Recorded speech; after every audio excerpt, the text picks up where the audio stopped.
tahun-tahun 2000-an gitu. Aku kan masih baru lulus kuliah ya.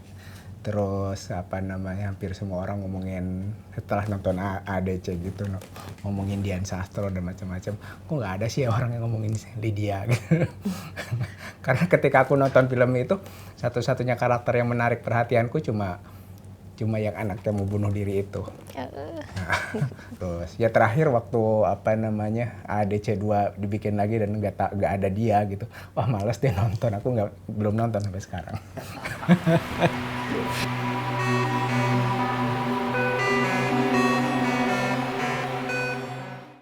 Satu, ada temen yang pernah mention Eka dari bukunya Harimau. Terus 1,5 tahun yang lalu Edi, produser Palari, ke New York mau riset tentang film Ali dan Ratu-Ratu Queens. Dia udah sempat mention bahwa Edwin akan jalan film Dendam, tapi nggak cerita apapun bahwa yuk atau ngajak syuting atau nggak sama sekali. Kemudian Edi pulang ke Indonesia, saya punya teman orang Meksiko namanya Joel Vasquez, berkecimpung di film juga. Tiba-tiba itu dia bawa buku Dendam tapi dalam bahasa Inggris, terus dia kasih tahu karena dia tahu kan Ladia dari Indonesia, dia bilang, Ladia udah pernah baca buku ini belum? Gitu. Belum, tapi tahu namanya Eka Kurniawan. You should read this, dia bilang gitu. It's a very good story.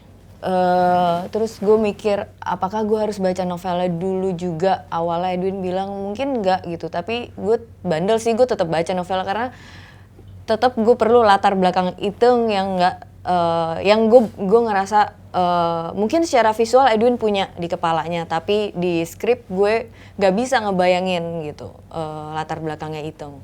Draft-draft yang sebelumnya, bukan draft terakhir ya pada saat itu. Jadi kenapa gue perlu membaca bukunya. Kemudian setelah gue baca bukunya, ya baca pertama kali, ya gue memang langsung suka sama ceritanya, semua karakter, dan bukan hanya karakter Iteng, tapi semua karakter yang ada di situ. Gue ngerasa semua karakternya hidup dan nyata gitu. Novel ini bisa dibilang kayak tributku untuk bacaan aku zaman remaja gitu. Aku senang cerita-cerita silat, senang cerita-cerita horor, dan senang roman-roman picisan zaman itu. Ini semacam kayak tribute untuk bacaan-bacaan tahun 80-an awal 90-an ya. Makanya ada silatnya, ada apa, dan Iteng sendiri kebetulan aku pernah baca komik, mungkin pernah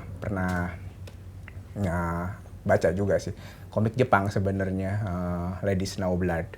Itu tentang satu perempuan yang diperkosa, tapi kemudian malah dia yang disalahkan dan dia masuk penjara. Dia hamil di dalam penjara dan dia melahirkan, dan dia mendidik anaknya untuk supaya kan anaknya nggak salah. Jadi ketika anaknya udah umur tertentu dia boleh keluar gitu. Jadi tapi dia didik anaknya untuk belajar bela diri, untuk membalas dendam ibunya ketika keluar dari penjara.